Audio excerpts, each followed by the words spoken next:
Весной 1946 года, спустя 8 месяцев после окончания Второй мировой войны, в Соединенных Штатах было принято решение на высочайшем правительственном уровне. Одна из самых совершенных японских систем оружия была отправлена на морское дно, чтобы избежать ее попадания в руки Советского Союза. Я был наблюдателем. Когда я посмотрел в перископ, это было ужасно, поверьте. В разгар войны американские ученые пытались раскрыть секреты атомной энергии.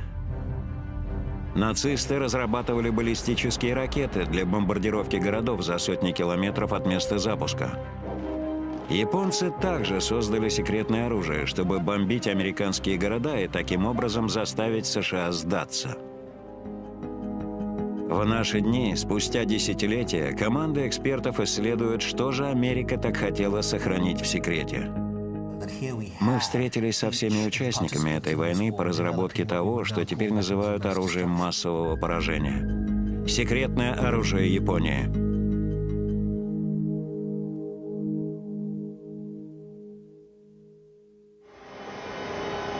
Отплыв с острова Оаху, исследователи подводного мира из Гавайского университета выполняют учебное погружение, маневрируя аппаратами для подводных исследований глубоко под водой.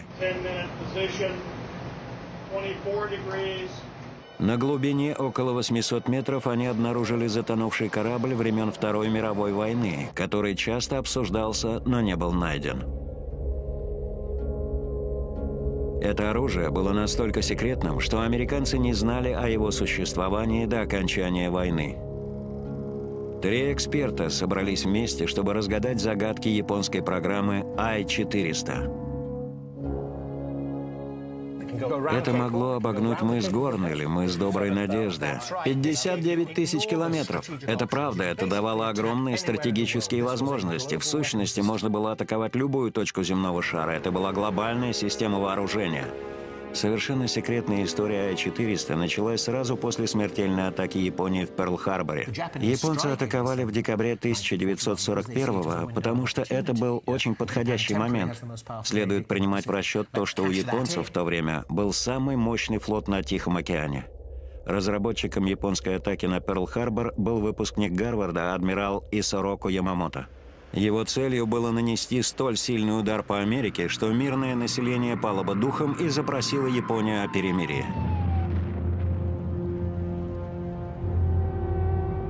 В результате этой атаки на Перл-Харбор было потоплено 5 линкоров, повреждено 3 эсминца и несколько небольших кораблей. И счастье для американцев, что все 3 их авианосца в этот день были в открытом море. Это было не единственным промахом японского военного плана. Они также серьезно недооценили желание Америки отомстить. Спустя день после Перл-Харбора Америка объявила войну Японии.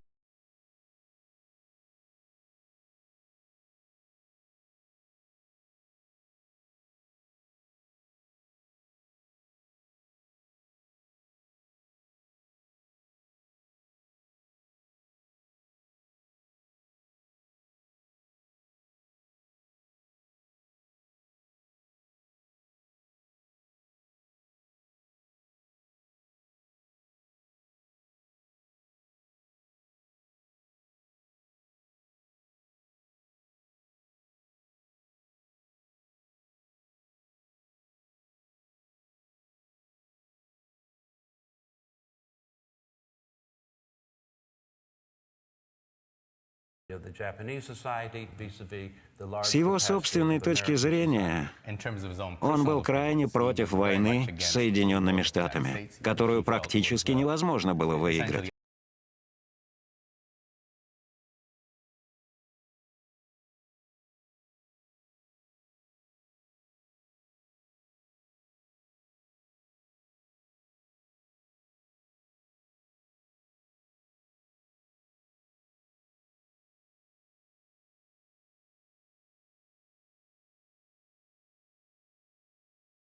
От Японии.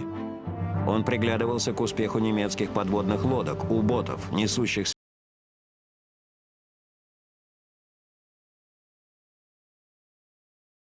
подростки потопили 397 кораблей, перевозивших миллионы тонн груза, предназначавшихся для помощи Великобритании.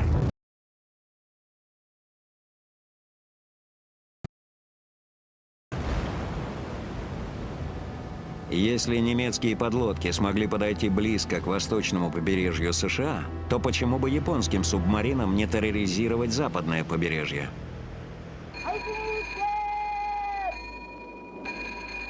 Для проверки своей теории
когда мы опустим это в воду.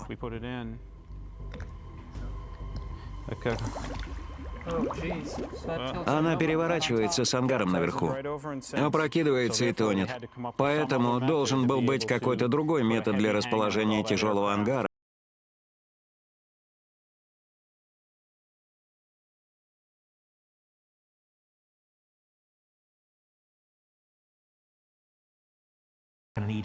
Нужен был очень большой ангар, начинающийся вот здесь, проходящий по всей надстройке и заканчивающийся здесь. Придется сдвинуть трубку и переместить ее к краю корабля и выше. Это сильно увеличивает ее в размерах. В ангаре очень большой самолет, ему нужна длинная взлетная полоса, поэтому надо удлинить.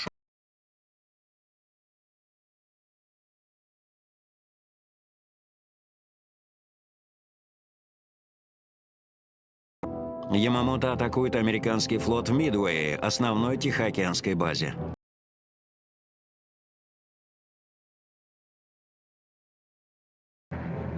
Если ему это удастся, то власть над Тихоокеанским регионом будет обеспечена.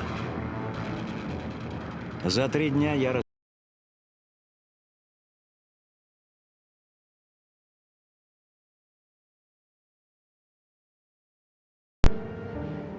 После уничтожения авианосцев потребность Японии в невидимом оружии, которое может незаметно доставлять самолеты, крайне возросла. Но сначала нужно было решить, как построить подлодку, которая не будет переворачиваться.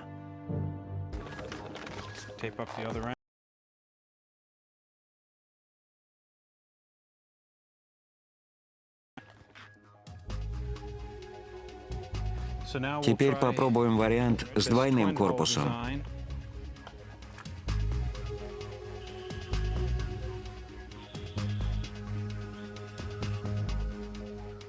Модель очень устойчива.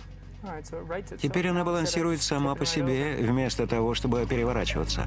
2 цилиндра, расположенные рядом друг с другом, как в двустволке. Теперь, решив свою самую большую проблему, японцы могли приступить к постройке своего нового супероружия и ввести его в бой. Создание этих гигантских подлодок началось в январе 1943-го. Теперь перед Ямамото стояла задача использовать новое супероружие настолько эффективно, насколько это возможно.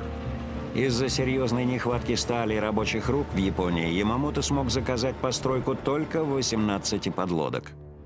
Каждая подлодка будет нести на себе до 3 бомбардировщиков с 1 бомбой на каждом. Это значит, что за одну операцию могло быть сброшено максимум 54 бомбы, действительно весьма ограниченная огневая мощь.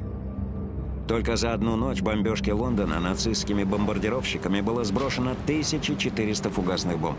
Бомбежка продолжалась 57 ночей.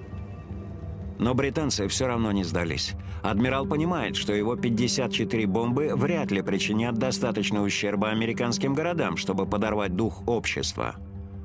Он начинает рассматривать другие возможности. Когда японцам понадобилось любыми средствами нанести наибольший урон Соединенным Штатам в попытке замедлить наше продвижение или заставить нас сесть за стол переговоров, они стали рассматривать возможность использовать бактериологическое оружие против американских городов. Это обсуждалось, и очевидными способами доставки его были самолеты, запускаемые с подлодок. Для оптимизации огневой мощи этого маленького флота японцы обратились к другому типу бомбы. Такому, который может сразу убить 1000 человек и заставить Америку сдаться.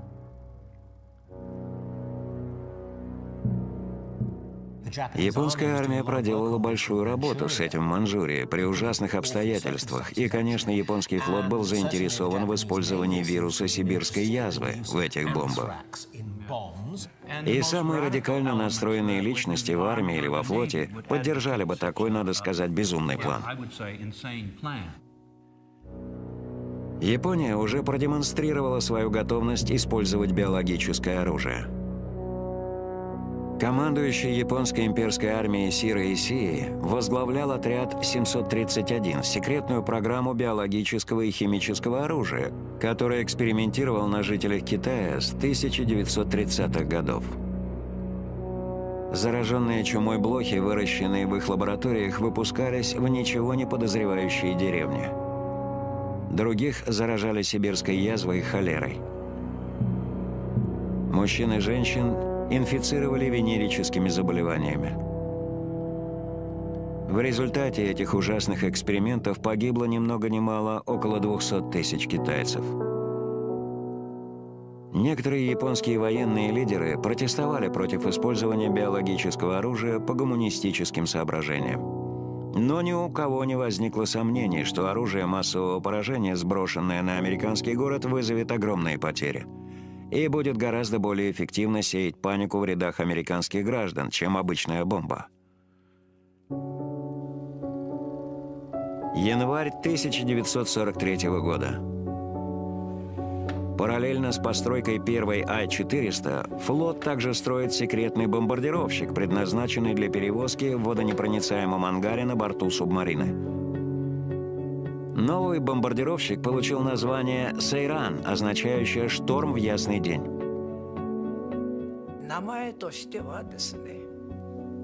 Из названия видно, что самолет будет появляться неожиданно, как туман. Его будет нести подлодка, которая всплывет на поверхность только рядом с целью. Он будет двигаться как ниндзя. Вот почему его назвали «Сейран». Это очень поэтическое название. Лейтенант Ацуси Асамура – последний оставшийся в живых пилот элитной эскадрильи «Сейран». На ежегодной синтоистской церемонии у него есть возможность почтить память павших товарищей. Он вспоминает волнение, вызванное тем, что он был частью совершенно секретного проекта. Мы были очень удивлены, когда впервые увидели «Сейран». Я тогда подумал, неужели этот самолет действительно можно погрузить на субмарину? Я считаю, что немногие знали о «Сейране» даже в японском флоте. Большинство испытаний и экспериментальных программ проводились в обстановке строжайшей секретности. Новейший «Сейран» стал бы серьезным пополнением в арсенале японских боевых самолетов. С 800-килограммовой бомбой, оснащенной мотором в 1400 лошадиных сил, он развивал скорость до 500 км в час.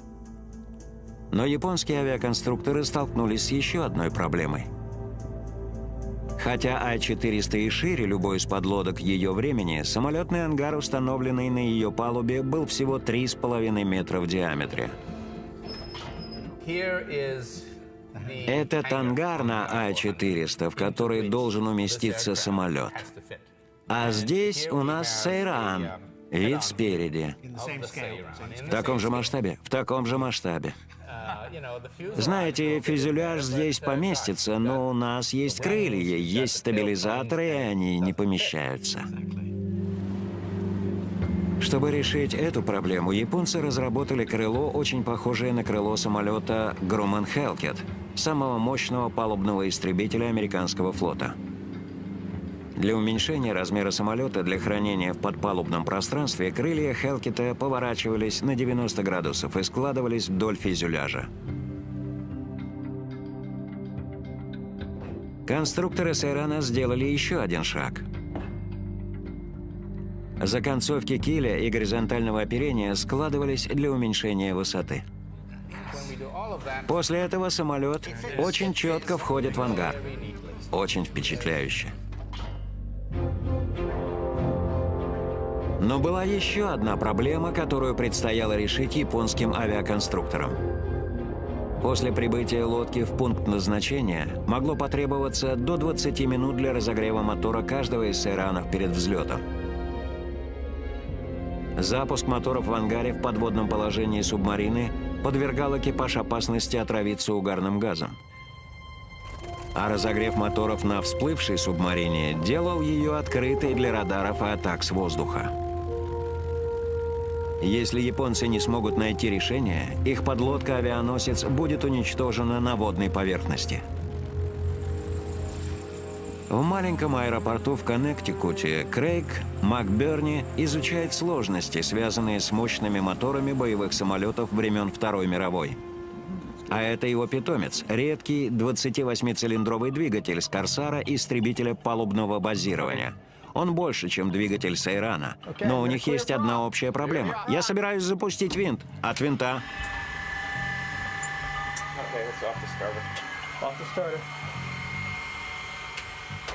Иногда двигатель даже не запускается. Он заводится только со второй попытки, и до его полного прогрева может пройти около 20 минут. Для японского экипажа на Ай-400 такая задержка подобна смерти. Видите, какое вязкое масло? Оно не разогрелось, и мы знаем, как критичны все размеры внутри авиационного мотора, какие там маленькие отверстия. Так что прокачивать тяжелое вязкое масло через авиационный двигатель – очень большой труд.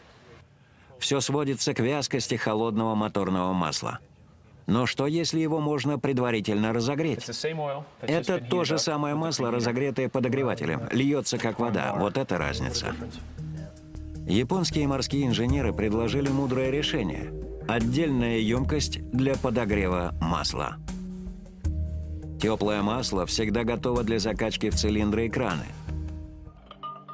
МакБерни использует такую же технологию на своем двигателе «Корсар».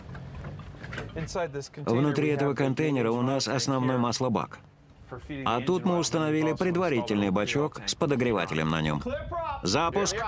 Вперед, заводи стартер!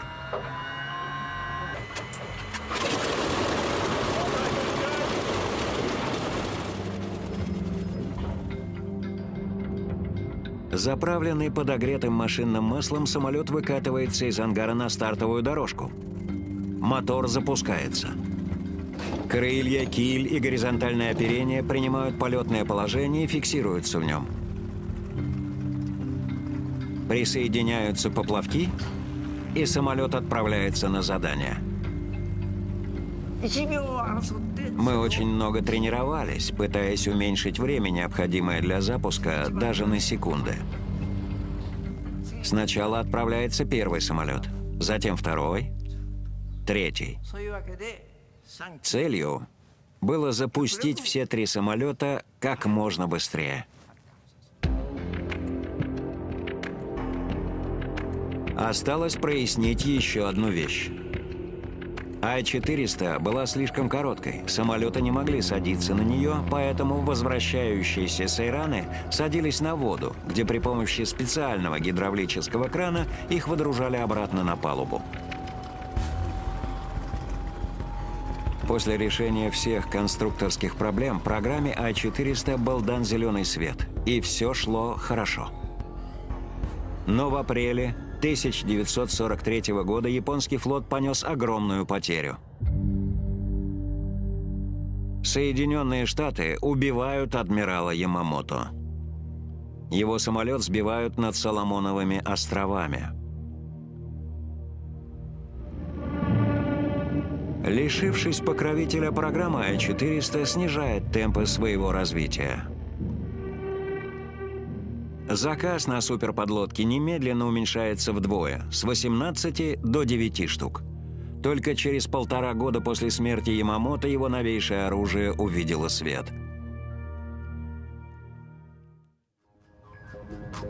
Декабрь 1944 года. Создание первой Ай-400 наконец-то завершено. Пару месяцев спустя вторая субмарина готова к плаванию. Суперподлодка несет 3 морских пикирующих бомбардировщика в ангаре длиной 31 метр. Пневматическая катапульта запускает самолеты даже при неспокойном море.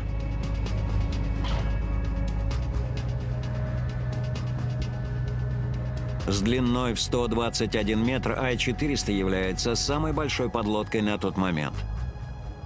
И она также сильно вооружена. На кормовой палубе установлено 140-миллиметровое орудие, одно из самых больших, когда-либо устанавливавшихся на подлодку. 4 зенитных орудия защищают большой корабль от атак с воздуха. А в носу размещено 8 торпедных аппаратов.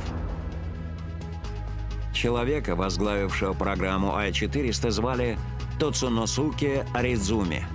Он руководил атакой сверхмалых подводных лодок в Перл-Харборе. Экипаж отбирался из офицерской элиты, и с ним хорошо обращались. И хотя боевой дух экипажа высок, японское командование знает о реальном положении дел. США властвуют на Тихом океане, и Японии необходимо нанести мощный удар. В марте 1945-го адмирал Дзисабуро Озаава рассматривает идею использования сейранов для распыления биологического оружия на западном побережье Соединенных Штатов. Но месяц спустя рассудок берет верх. Генерал императорской армии Йосидзиро Умецу отказывается от использования биологического оружия, считая это преступлением против человечества. И вместо этого японцы ищут новую цель для своих совершенно секретных Ай-400. Панамский канал играл ключевую роль в перемещениях сил военно-морского флота между Атлантикой и Тихим океаном. Поэтому японцы хотели атаковать его. Если бы Япония смогла захватить канал, это остановило бы движение на месяцы и заставило бы союзников использовать гораздо более длинный маршрут вокруг мыса Горн. Морские стратеги приготовились к операции. План был примерно таким. Эта флотилия субмарин, 4 подлодки с 10 самолетами на борту, пройдет длинный путь, соблюдая дистанцию. Пройдет длинный путь через Тихий океан, что-то около 15 тысяч километров. Затем они выйдут в точку запуска в районе Эквадора, примерно здесь. Затем они запускают свои самолеты, 6 штук, так быстро, как только смогут. После этого, чтобы совсем обескуражить противника, они летят совсем в другом направлении. Они пролетают над Колумбией. Затем резко поворачивают, внезапно пикируют на канал и атакуют его шлюзы на северном конце. Вот так была задумана эта операция. Для флотилии Ай-400 и их экипажей эта миссия будет крайне опасной. Сначала субмаринам придется пройти до Панамского канала по вражеским водам. К лету 1945 года почти весь Тихий океан контролировался американцами. И это значило, что будет сложно безопасно провести какой-либо корабль в район Панамского канала. Даже если подлодки успешно прибудут в пункт назначения, их цель, шлюза Гатун на Панамском канале, тщательно охраняется зенитными орудиями. Есть вариант сбросить бомбы с большой высоты, но в этом присутствуют свои трудности. Эти шлюзы, эти стены были потрясающими конструкциями из железобетона до 2,5 метров в толщину. Но с высоты 4000 метров они выглядят не толще волоса. Шансы попасть в цель очень малы. Имея в распоряжении всего 6 самолетов с одной бомбой на борту у каждого, нельзя было ошибиться. Тогда они предложили радикальный план, чтобы гарантировать успех операции. К тому моменту почти все японские воздушные операции были операциями камикадзе, миссиями без возвращения. И по плану здесь должно было быть то же самое. Япония страдала в то время от нехватки ресурсов. И у некоторых из нас не было выбора, кроме как пойти в камикадзе. Я знаю, что это противоречиво. Некоторые люди против этого. Но, думаю, тогда у нас не было выбора. Мы знали, что можем не попасть по цели даже несколькими бомбами. Поэтому камикадзе были нашим единственным шансом.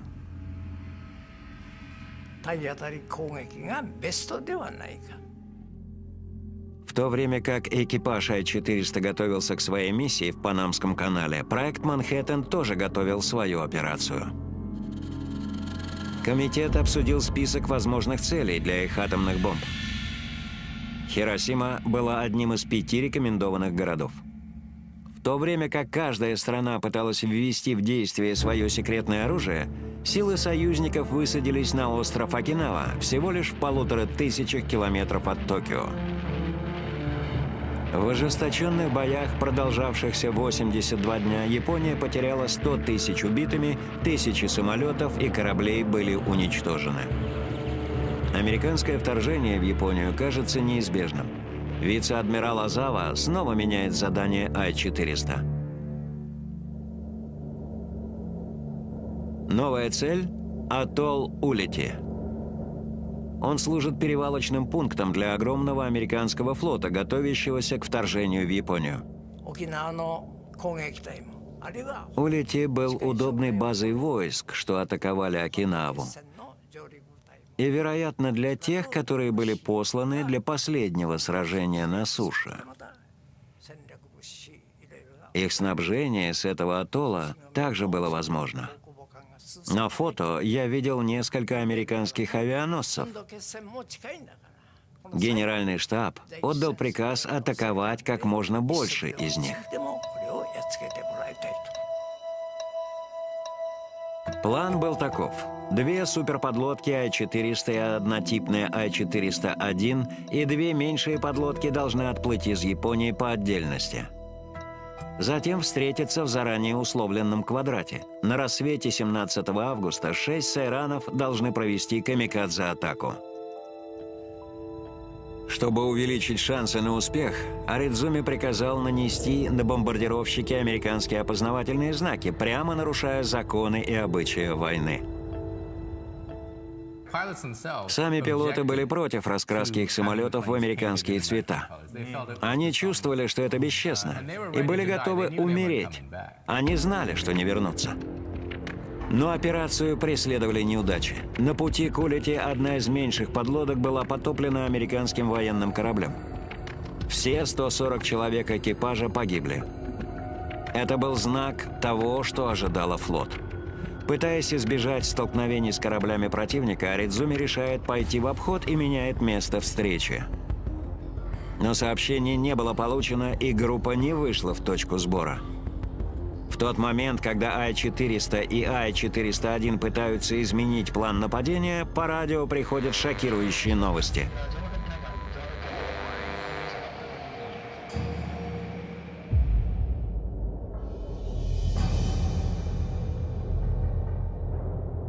Америка применила свое секретное оружие против Японии. 6 августа атомная бомба уничтожила город Хиросима, убив по меньшей мере 80 тысяч человек. 9 августа вторая бомба упала на Нагасаки. До 40 тысяч погибших, город лежит в руинах. 6 дней спустя, 15 августа, Япония сдалась Соединенным Штатам.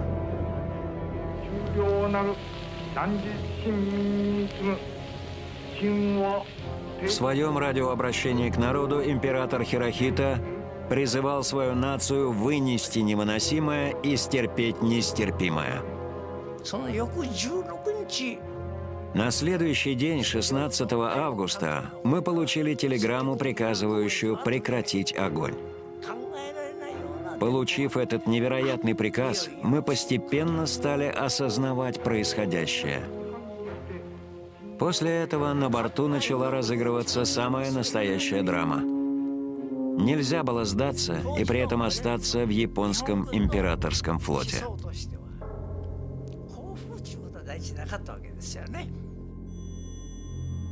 Японские командиры 2 подлодок серии Ай-400 решили изменить курс и плыть обратно в Японию. Никто не хотел покидать эти великолепные субмарины, и никто не хотел испытать унижение быть захваченным во вражеских водах. Чтобы сохранить все в тайне, Аридзуми приказал экипажам Ай-400 затопить сайраны с американскими символами в океане. Японским подлодкам далеко до американского флота. 28 августа два американских эсминца обнаружили Ай-400 в 300 километрах от берегов Японии. Гигантская субмарина сначала попыталась скрыться, а затем сдалась в плен без боя. Гарри Арвидсон – один из первых американцев, вступивших на борт Ай-400. Когда мы приблизились к субмарине и разглядели ее, я подумал про себя, это самая большая штуковина, которую я когда-либо видел. Затем, 29 августа, американская подлодка USS Segundo обнаружила Ай-401. Карло Карлуччи был старшиной рулевым на американской подлодке. Было 3 или 4 часа утра, предрассветное время. Тогда мы засекли их на радаре. Они не подозревали об этом, пока мы не подобрались совсем близко. Сугио Ята был молодым моряком на японской суперлодке. Мы не хотели отдавать этот восхитительный корабль американцам. Попасть в плен для нас было позором. Хотя война была окончена, американцы не знали, чего можно ожидать от японцев. Было неясно, будут они стрелять или не будут.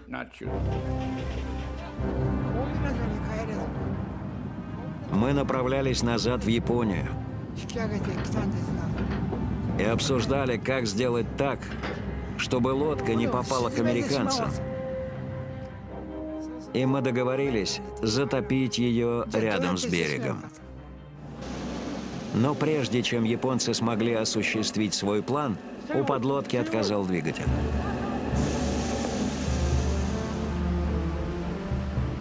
Сегундо просигналила большой подлодке сдаться, но Аридзуми отказался.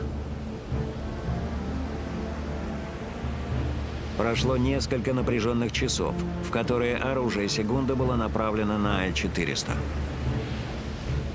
Мунео Бандо помнит, как происходил захват.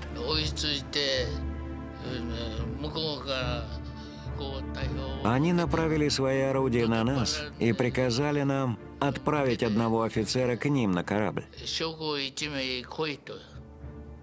Мы подумали, что значит послать кого-то? Вы посылайте кого-то и пробуйте нас захватить.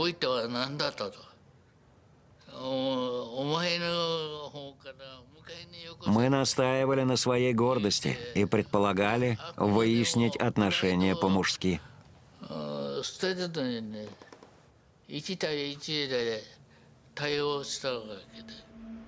Бандо немного говорит по-английски, поэтому его посылают на переговоры с американцами.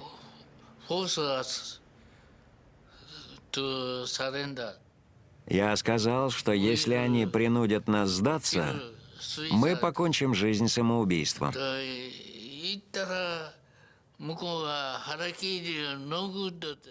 Они сказали мне, харакири плохо. Они понимали термин харакири. Токио приказывает Ай-401 сдаться Сегундо. В конечном счете Аридзуми смирился с неизбежным и был поднят черный флаг – международный сигнал сдачи. Но для командира корабля Аридзумы унижение от поражения было слишком сильным. Я пошел за чашкой кофе и едва присел, как услышал громкий хлопок. Это было самоубийство. Мы с капитаном ворвались к нему и увидели, что он покончил с собой. Я услышал, как капитан сказал, он все-таки это сделал.